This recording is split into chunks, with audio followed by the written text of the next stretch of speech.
श्री गुरु चरण सरोज रज निज मन मुकुर सुधारी। वर्णहु रघुबर विमल जस जो दायक फल चार। बोलिए सियावर रामचंद्र की जय। आइए आज क्रोध का स्वरूप क्या है,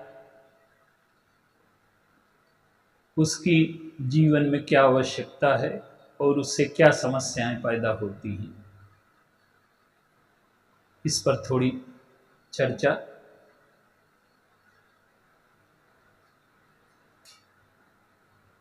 हमारा जो परिचय है लोग किस रूप में देते हैं?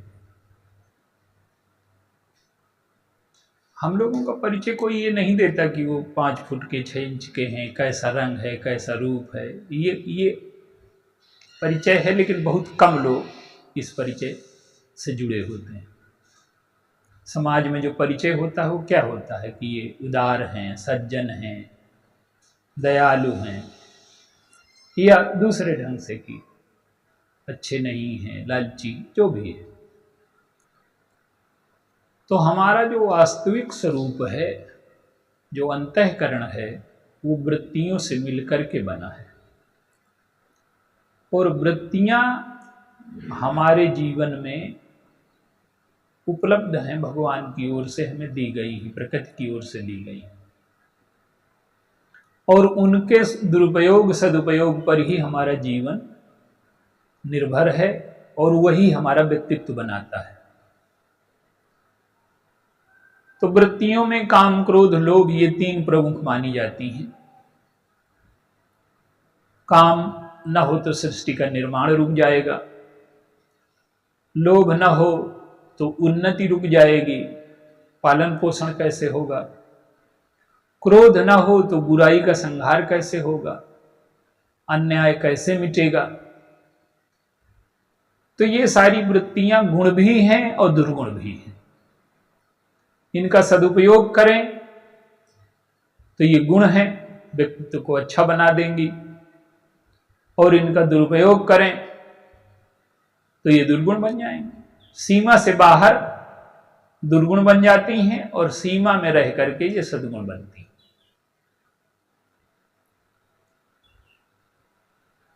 क्रोध का स्वरूप क्या है?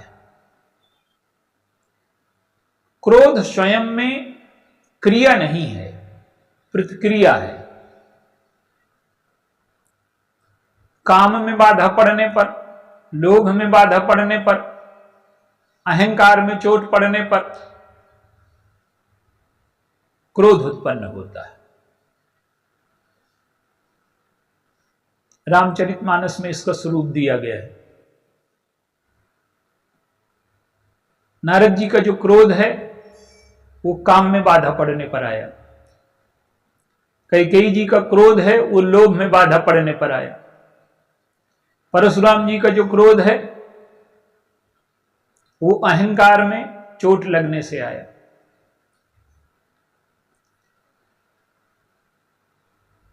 तो क्रोध जीवन में आवश्यक है जब सीमा में रहे। वो हित के लिए मानस में कई स्वरूप दिए गए। क्रोध आग है,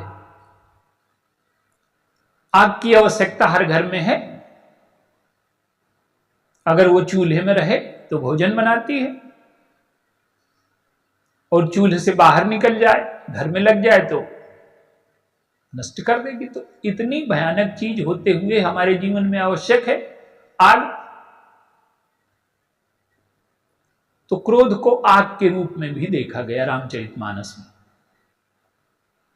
आप देखिए, लक्ष्मण जी का क्रोध और परशुराम जी के क्रोध में अंतर क्या है? लक्ष्मण जी का जो क्रोध है वो विवेक के चूल्हे में है, और परशुराम जी का जो क्रोध है वो पूरे घर में लगी आग है। तो क्रोध का पहले ये देखें कि उसकी उपयोगिता क्या है और वो कैसा होना चाहिए। क्रोध बहुधा हम भूतकाल को लेकर के करते हैं, काम बहुधा हम भविष्य का वर्तमान काल को लेकर के करते हैं, और लोग भविष्य के लिए। हमें क्या करना है कि क्रोध को भविष्य से जोड़ देना है, काम को भूत से जोड़ देना है, लोभ को वर्तमान से जोड़ देना है, अगर इनका सदुपयोग करना है। क्रोध अगर भविष्य से जुड़ जाएगा तो कल्याणकारी हो जाएगा, भविष्य में कोई नुकसान ना हो। बच्चा बिगड़ रहा है, भविष्य में इसका जीवन खराब हो जाएगा तो इसको डांटना है। तो क्रोध भविष्य से जुड़ेगा। और एक चीज और है, क्रोध को हित से जुड़ना चाहिए। क्रोध अगर भविष्य और हित से जुड़ जाएगा तो कल्याणकारी हो जाएगा। भगवान राम का क्रोध देखिए, उनके जीवन में क्रोध दिखाई देता है। वो तो काम क्रोध लोभ से मुक्त ईश्वर हैं, उनके जीवन में ये वृत्तियां नहीं हैं, पर वो नाटक में दिखाई गई। हम लोगों के जीवन में है तो हम क्या करें। लक्ष्मण जी का क्रोध है, आप देखिए लक्ष्मण जी परशुराम जी से वार्तालाप कर रहे हैं तो बार बार उनकी हंसी का उल्लेख है। लखन कहा हंसी हमरे जाना, सुनहु देव शब्द धनुष समाना। हंसते हैं। भृगुसुत समुझ जनेऊ बिलो की, मन में प्रसन्नता है और परशुराम जी के हित का ध्यान है, भविष्य को लेकर के। परशुराम जी का क्रोध भूत के लिए है, तो लक्ष्मण जी का क्रोध भविष्य के लिए है और परशुराम जी और राजाओं के हित के लिए। लक्ष्मण जी का क्रोध क्या है? अरुण नयन भृगुटी कुटिल, अचितवत नपन सकोप, मनहु मत्त गजगन निरक सिंह किशोरु चोप। ये राजा न मारे जाएं इसलिए क्रोध करते हैं। ये भगवान राम के स्वरूप को समझ लें, परशुराम जी भगवान राम के स्वरूप को समझ लें तो इन राजाओं की मृत्यु रुक जाए, भगवान के विवाह में रक्तपात न हो, अमंगल न हो। तो लक्ष्मण जी का क्रोध राजाओं को बचाने के लिए है। जब व्यक्ति क्रोध करता है तो सामने वाले को नष्ट करना चाहता है। और परशुराम जी का क्रोध क्या है? हंसत देख नख शिखर व्यापी, राम तोर भ्राता बड़ पापी।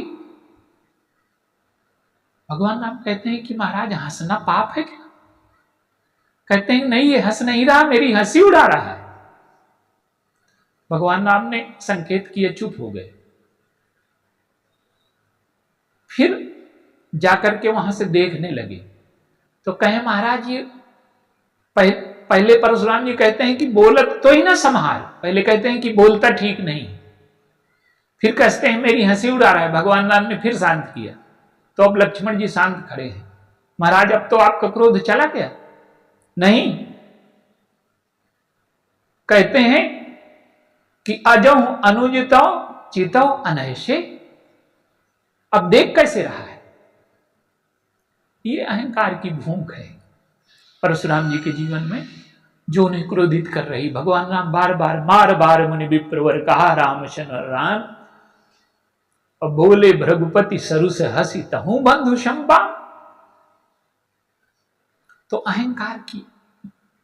अहंकार जितना बड़ा होगा सम्मान की मांग उतनी बड़ी होगी, क्रोध उतना बड़ा। तो क्रोध जीवन का आवश्यक तत्व है भविष्य के निर्माण के लिए और हित के लिए जो इसका उपयोग करे। बिना क्रोध के जीवन नहीं हो सकता। अगर क्रोध ना होगा, व्यक्ति में शौर्य ना होगा, तेजस्वी ना होगा, नपुंसक हो जाएगा जीवन। पर क्रोध क्षमा के साथ जुड़ा हो, भविष्य से जुड़ा हो, हित से जुड़ा हो और क्षमा उसके साथ जुड़ी हो, वो क्रोध कल्याणकारी है। हम लोगों के जीवन की समस्या क्या है? हम लोगों के जीवन में जो क्रोध है न तो वो भविष्य से जुड़ा है और न हित से जुड़ा है। हम लोगों के जीवन का क्रोध क्या है? वृत्तियां हमें इतनी जोर से जकड़ लेती हैं कि जब क्रोध होता है तब हम नहीं होते। आप देखिए, जब भी क्रोध आएगा तो हम अनुपस्थित हो जाते हैं। एक कथा है छोटी सी। एक राजा जा रहा है, हाथी में बैठा, एक शराबी उधर से आ रहा है। ए राजा, अपना हाथी बेचोगे? सैनिक उसे मारने दौड़े। राजा ने कहा कि इसे पहचान लो, कल दरबार में लाना। दूसरे दिन ले गए दरबार में। राजा ने पूछा कि अब हाथी खरीदोगे? उसने कहा महाराज, हाथी खरीदने वाला तो चला गया कल, अब मैं आपकी नादान प्रजा हूं। तो राजा ने कहा कि मैं तो था और तुम कह रहे थे खरीदने की बात। तो उसने कहा कि महाराज आप तो थे पर मैं नहीं था। माने कहने का अर्थ ये है कि जब ये वृत्तियां हम पर काबू कर लेती हैं, क्रोध हमारे जीवन में हावी हो जाता है, उस समय हम अनुपस्थित हो जाते हैं। बाद में पता लगता है कि ये गलत हो गया। तो क्रोध की सबसे मूल वृत्ति है कि जब हम क्रोध करें तो क्रोध में हम अनुपस्थित हों और क्रोध हम जैसा चाहें, जितनी मात्रा में चाहें उतनी मात्रा में करें जो कल्याण के लिए आवश्यक। तो क्रोध जब अभिनेता जैसा होगा कि कितनी भौं चढ़ानी है, कितना क्या करना है, ये जब मात्रा निश्चित हो। एक माता है, क्रोध करती है अपने पुत्र पर, एक पिता है, लेकिन उस क्रोध में हित शामिल होता है, द्वेष शामिल नहीं होता, नीचा दिखाने की वृत्ति नहीं होती। तो क्रोध का अधिकार केवल उस व्यक्ति को है जिसका अंतःकरण स्वस्थ हो और वो क्रोध के वशीभूत न हो। सारी वृत्तियों का हमें जीवन में उपयोग करना है, काम का, क्रोध का, लोभ का, अहंकार का, सारी वृत्तियां रहेंगी पर ये नियंत्रित होकर के रहें। लक्ष्मण जी जा रहे हैं, सुमित्रांबा ने कहा कि राग रोष ईर्षा मद मोहू और सपने हो जाने इनके बस हो। रोष में, राग में इनके बस में ना होना। लक्ष्मण जी तो जगह जगह क्रोध करते हुए दिखाई देते हैं, लेकिन उनके क्रोध की विशेषता ये है, उनकी वृत्तियों की विशेषता है कि वो वृत्तियों के स्वामी हैं। हम वृत्तियों के दास हो जाते हैं, लोभ के दास हो जाते हैं, काम के दास हो जाते हैं, क्रोध के दास हो जाते हैं। ये वृत्तियां रहें। अब आप उदाहरण लें, भरत जी हैं, लौट करके आए, कैकेयी को अपशब्द कहे उन्होंने, लेकिन वृत्ति क्या है? भरत जी वैद्य हैं, कैकेयी के रोग की का विश्लेषण कर लिया उन्होंने, निदान कर लिया। इनके जो रोग की जड़ है वो ममता है। मेरे पुत्र को राज्य कैसे मिल जाए, तो उस ममता को भस्म करने के लिए संबंध की जड़ उन्होंने काट दी। वर मांगत मन भई नहीं पीरा, गरि न जी मुंह पर्यो न कीरा, भूख प्रतीत तोर की मुकीन ही, मरण काल विधि मति हर लीन है। ज्यों ते कुमति कुमति जी ठयो, खंड खंड हुई हृदय न गयो।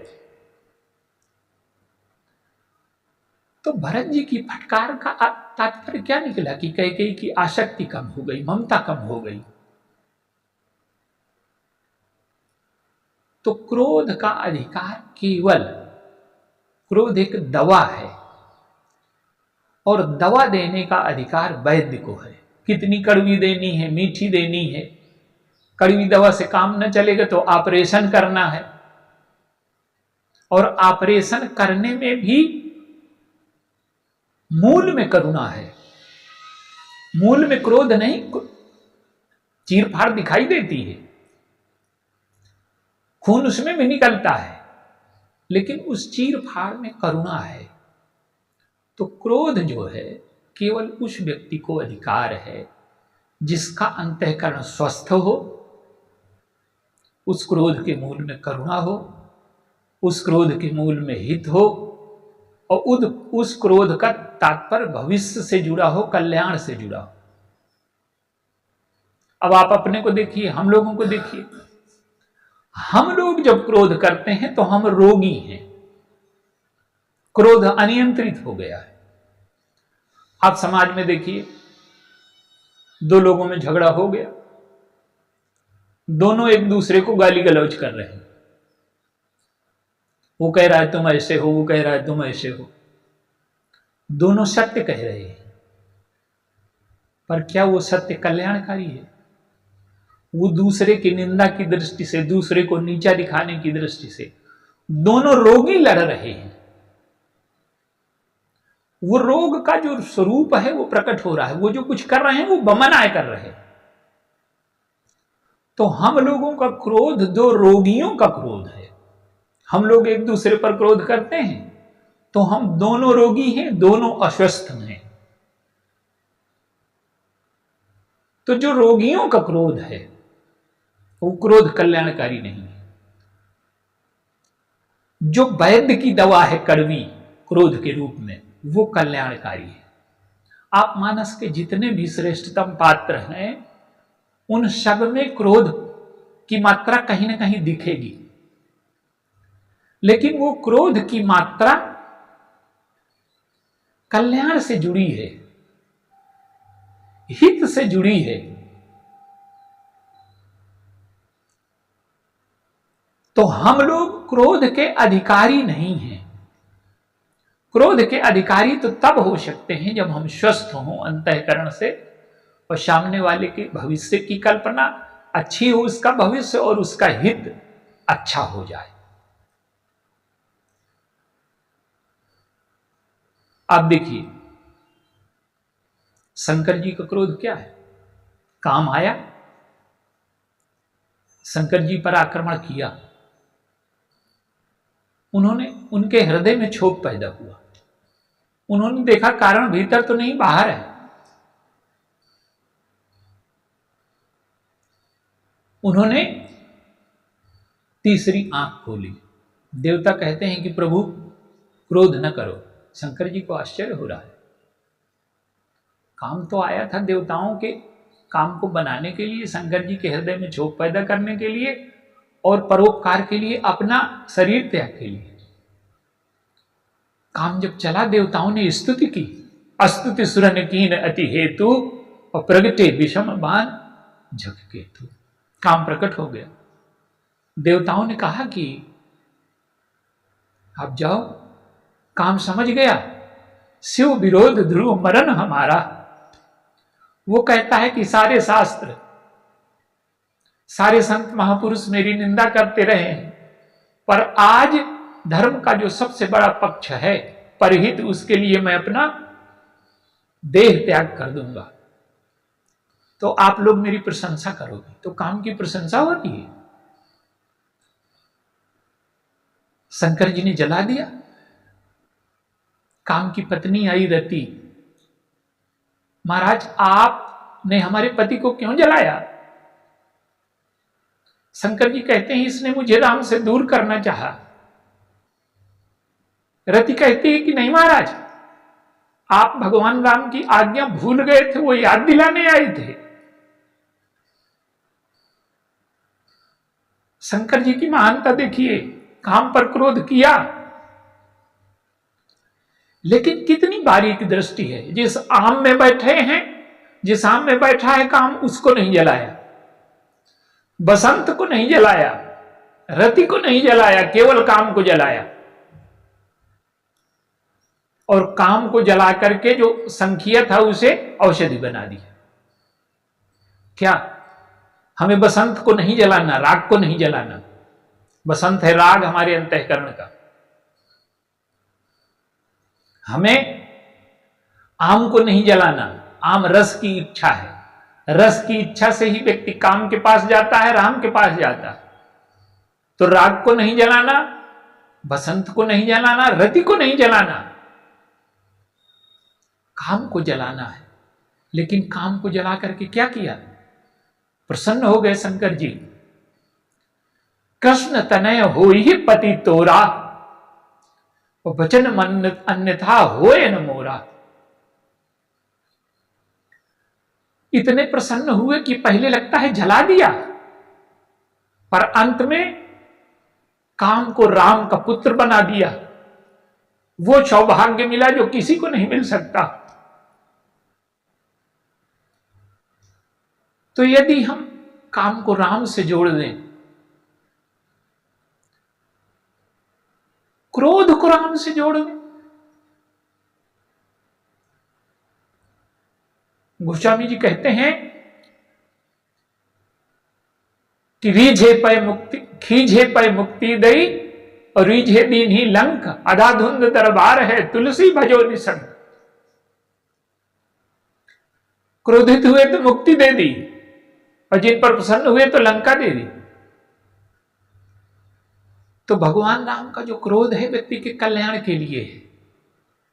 तो हम अगर इन वृत्तियों को भगवान से जोड़ दें, भविष्य से जोड़ दें, हित से जोड़ दें, तो हमारा जो क्रोध है कल्याणकारी हो सकता है।